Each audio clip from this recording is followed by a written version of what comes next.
Hey, it's NPR's Book of the Day. I'm Andrew Limbong.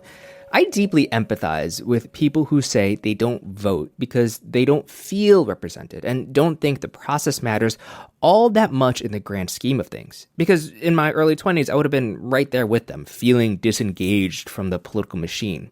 But there's a new book out by Marc Favreau and Michael Eric Dyson titled Represent the Unfinished Fight for the Vote, about the history of voting rights in this country.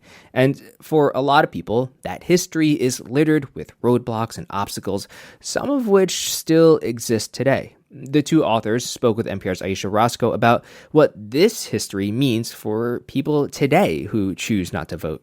That's ahead.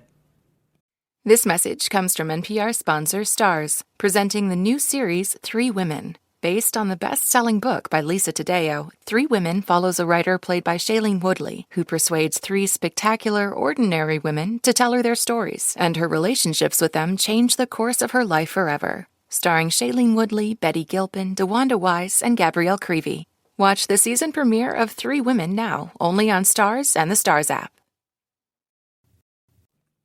A new book challenges young adults to view recent political events in the U.S. through the lens of voting rights. It's called Represent, the Unfinished Fight for the Vote. Marc Favreau is a co-author. When we see men and women on the Capitol steps on January 6, 2021, waving Confederate flags, that's really a message. It's like a historical reference. You know, we've seen this before. We've seen what white supremacy is capable of in American politics, and we've seen it succeed. Flash back to South Carolina in 1876 during the Reconstruction era. There's an election for governor. Black men can now vote in 1876. And of course, white Southerners fought it tooth and nail. They helped organize this organization called the Red Shirts, which were also known as rifle clubs. These were militias, men with guns planning to overthrow legitimately elected government. The book lays out how their violence and intimidation ultimately worked to suppress Black votes. The candidate supported by the Red Shirts declared victory. Represents other co-author Michael Eric Dyson says this undemocratic impulse can be traced to America's birth. We didn't start as a democracy. The founding fathers didn't want all the people to be able to vote because you had overwhelming numbers of enslaved people, 1/5 of the population. You had women who were part of the population. You had Native people who were part of the population.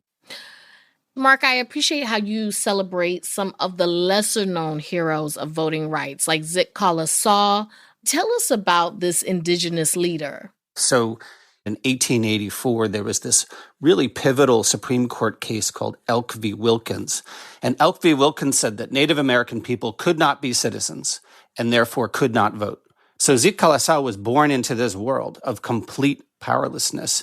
But she first gained fame as this brilliant writer, this chronicler of Native American legends and stories. I mean, she was published as a teen in Harper's Magazine, in The Atlantic. And she ends up playing this really influential role in the movement for Native American rights, writing, speaking, lobbying in Washington and all over the country. Robert Smalls, the Black congressman during Reconstruction.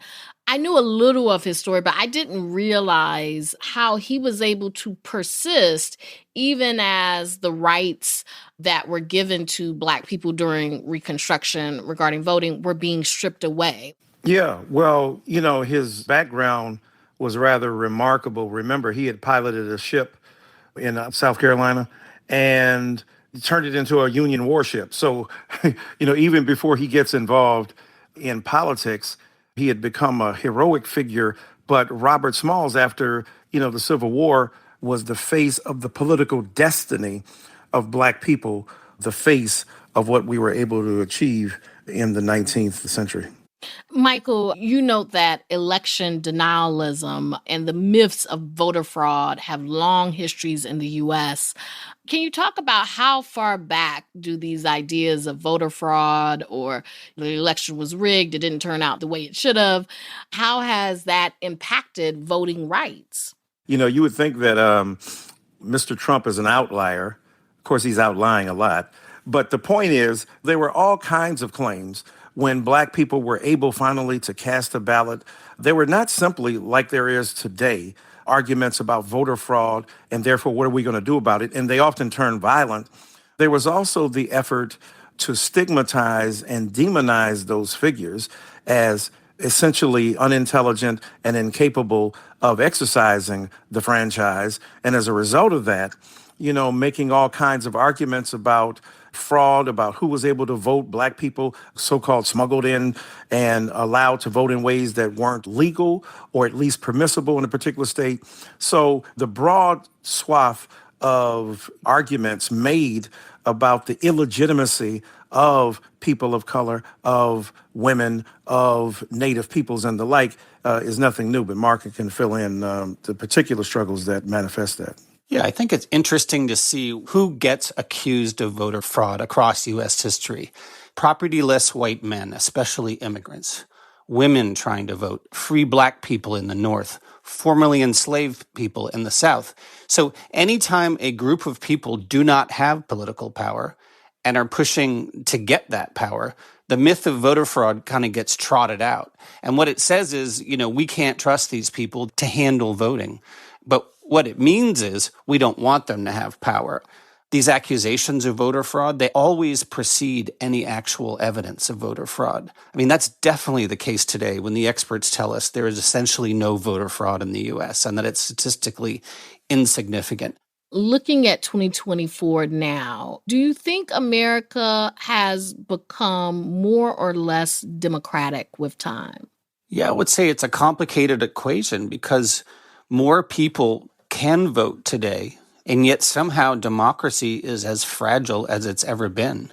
Ever since 1965, when the Voting Rights Act was signed, we have seen the enemies of democracy just come right back with a whole series of subterfuges, intimidation, unregulated money, lies.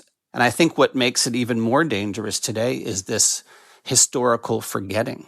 Efforts to suppress history and efforts to suppress the vote are kind of two sides of the same coin. It would behoove younger people and older people as well to study the franchise, because one of the most effective ways of disenfranchisement is to make people believe that their votes don't count. And here's the secret. If you don't vote, you are still being counted. Someone in power somewhere is looking at you and saying, we don't have to represent them. We don't have to worry about them. We can safely ignore their dreams. So whether you vote or don't vote, it matters. You are being counted. And I think that's the lesson all voters have to kind of recognize as American citizens. That's Marc Favreau and Michael Eric Dyson, authors of the new book, Represent: The Unfinished Fight for the Vote. Thank you both so much. Thank you. Thank you for having us. And just a reminder that signing up for Book of the Day Plus is a great way to support NPR's book coverage and public media, and you'll get to listen to every episode sponsor-free. So please go find out more at plus.npr.org/Book of the Day.